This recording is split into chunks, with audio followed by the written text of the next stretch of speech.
Hello, Mr. Umit. Today I'm going to show you how we can use linear algebra to solve a real-world problem.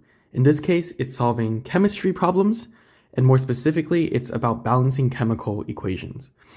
So you might have seen a chemical reaction like this in the past, where you have a chemical like C3H8 or propane combining with oxygen, O2, to form carbon dioxide, CO2, and water, H2O. Now, this is a chemical reaction, but you'll notice that it's not actually balanced. The number of atoms of carbon and hydrogen and oxygen on this side aren't yet equal to the number of carbon, oxygen, and hydrogen on this side of the equation. So how do we balance this? We can actually use vector equations and augmented matrices to find the coefficients before each of these chemicals in order to balance the equation.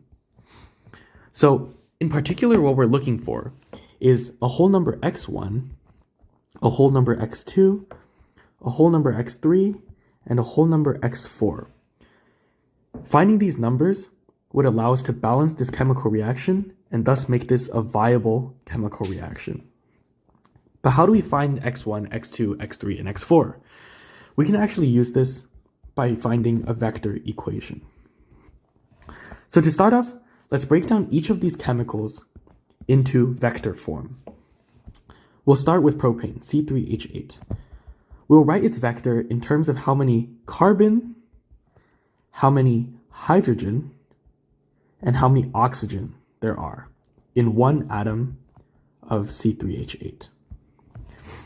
So C3H8 would have 3 carbon, 8 hydrogen, and 0 oxygens. So that would be the vector for C3H8. Now, what about for O2? O2, if we use a similar logic, it would be 0, 0, and 2 for the 2 oxygens. Carbon dioxide, CO2, would give us something like this, 1, 0, 2, where there's 1 carbon and 2 oxygens. And finally, H2O, or water, would give us something like this, 0, 2, 1. So now we have our 4 vectors. But how do we find x1, x2, x3, and x4? We'll do that by setting up an augmented matrix.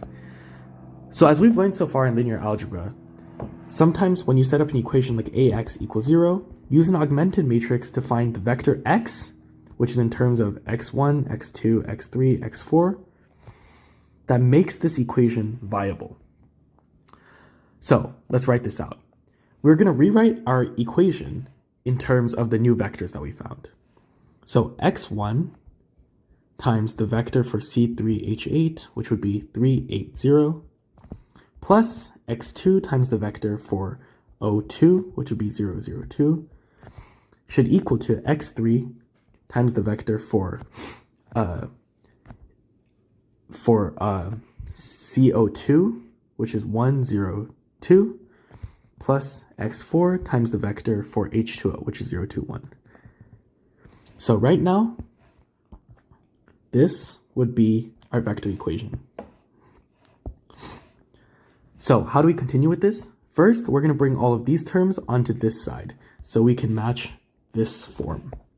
So how do we write that? x1, 3, 8, 0, plus x2, 0, 0, 2, equals, plus x3, and then negative 1, 0, negative 2, because now we're subtracting, plus x4, 0, negative 2, negative 1, because we're subtracting, and this should equal to the 0 vector. So now that we've set this up, we want to write this as what's called an augmented matrix. Augmented matrix. Essentially, the augmented matrix will look like this. We'll combine all of these vectors onto one side, and then this will go on the other side. So our augmented matrix will look like this, 3, 8, 0, 0, 0, 2, negative 1, 0, negative 2, and 0, negative 2, negative 1. We'll separate it with a line to show that's augmented, and we'll have 0, 0, 0 on the other side. So this becomes our augmented matrix. The next step would be to row reduce this augmented matrix. We have to bring it to RREF, or reduced row echelon form. And from there, we can write our solutions to x1, x2, x3, and x4 respectively. So now how do we find these values of x1, x2, x3, and x4, which are essentially the solutions for our Ax equals 0 augmented matrix? So we had to row reduce to RREF, so let's start with the matrix 3, 8, 0, 0, 0, 2, negative 1, 0, negative 2, 0, negative 2, negative 1, 0, 0, 0. Now, our first step can be to divide the first row by 3 to get this to become a pivot 1. Because essentially, in RREF, we're trying to achieve something like this. 1, 0, 0, 0, dot, dot, dot, dot, dot, dot.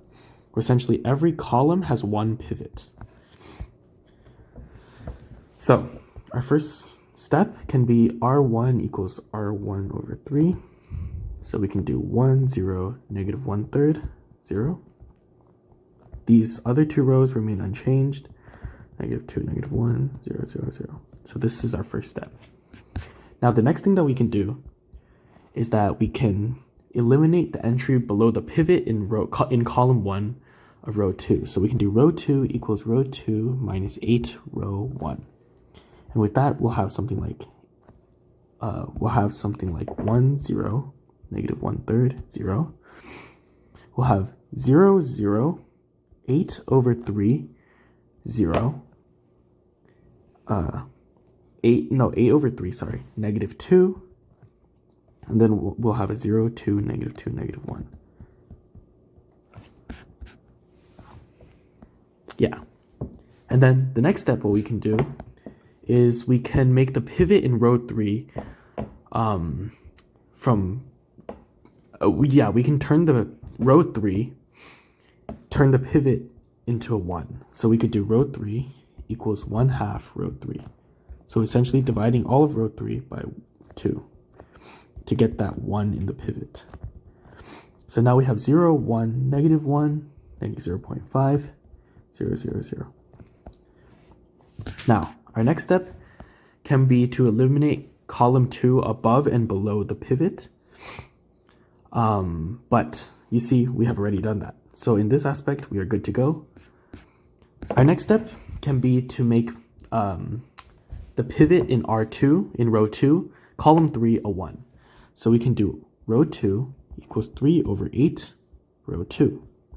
So we would have something like 1, 0, negative 1 over 3, 0. 0, 0, 1, negative 3 over 4, and then 0, 1, negative 1, negative 0.5. And you can see we're setting up our equation so that we can get more of these pivots. So what's our next step? We can eliminate column 3 in rows 1 and 3. So how do we do that? We can do row 1 equals row 1 plus 1/3 times row 2 to eliminate this. So we would have something like 1, 0, 0, negative 1/4, 0, 0, 1, negative 3 over 4, 0, 1, negative 1, negative 0.5, 0, 0, 0. Perfect. And then we also want to eliminate this one in order to get this as the pivot. So we can also do a row 3 equals row 3 plus row 2. Because you can see these can cancel out. So you can get a 1, 0, 0, negative 1/4. Row 2 stays the same, 0, 0, 1, negative 3 over 4. And then row 3 would become 0, 1, 0, negative 5 over 4, 0, 0, 0. Now what you'll notice is this is almost already in RREF form. We'll just move these two rows and switch them around. So now our RREF form would be 1, 0, 0, negative 1 over 4. Let me rewrite that. Negative 1 over 4. 0, 1, 0, negative 5 over 4. 0, 0, 1, negative 3 over 4. 0, augmented to 0. Now, what we can do now is we can set up a system of equations. Because essentially, this column corresponds to x1, this column corresponds to x2, this column corresponds to x3, and this column corresponds to x4.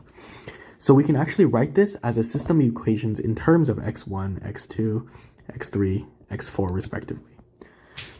This first row we can write as x1 equals minus 1/4 x4 equals 0. The second row we can write as x2 minus 5/4 x4 equals 0. And this third row we can write as x3 minus 3/4 x4 equals 0. And our x4 is our free variable because there's essentially a 0 row here. So you'll see now that we have something like this, where x1 equals 1/4 x4, x2 equals 5/4 x4, x3 equals 3/4 x4, and x4 is just equal to x4. Now remember when we had our original equation like this, ax equals to 0. Now this x solution can be written as x1, x2, x3, x4, this vector. But you can see now we can write everything in terms of this value x4. So essentially we can write x equal to x4, 1/4, 5/4, 3/4, and 1. Now what we want to do is this is essentially our equation. These are the coefficients that will make our original chemical reaction valid. But what we can do now is we can choose the smallest integer multiple, x4, so that all of these give us solid numbers. And we'll see that we can multiply all by 4. So if we choose 4 as our smallest integer, as x4, so x4 equals 4, then we'll see that x1 can equal to 1/4 times 4, which is equal to 1. x2 can equal to 5/4 times 4 equals to 4. x3 is equal to 3/4 times 4 equals to 3. And x4 is just equal to 4. Awesome.